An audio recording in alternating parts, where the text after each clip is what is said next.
Oltre 40 aziende coinvolte in tutta Italia che ottenevano appalti pubblici in modo fraudolento per un danno erariale stimato di 10 milioni di euro. La Guardia di Finanza ha aperto un fascicolo contro il legale rappresentante di questo consorzio, la cui sede operativa era in provincia di Treviso. Nello specifico la documentazione falsa fa riferimento a contratti di avvalimento che sono stati sottoscritti con un consorzio stabile avente sede operativa nella provincia di Treviso che era titolare di un'attestazione SOA.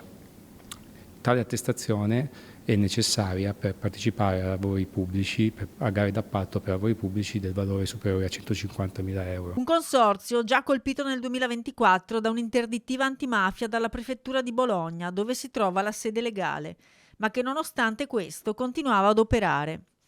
I finanzieri del nucleo di polizia economico-finanziaria di Treviso, coordinati dalla locale Procura della Repubblica, hanno fatto emergere come negli anni 2019-2020 il consorzio di fatto sparisse nel momento in cui gli appalti venivano giudicati, incassando però il 3% del valore degli stessi. Il rappresentante legale del consorzio, unitamente ai rappresentanti legali delle 40 società aggiudicatrici degli appalti, sono stati segnalati alle procure della Repubblica competenti territorialmente per il reato di turbata libertà degli incanti. Nessuna stazione appaltante a Treviso, ma una invece a Vicenza. Sono stati comunque gli accertamenti bancari e le perquisizioni locali domiciliari a consentire la maxi scoperta.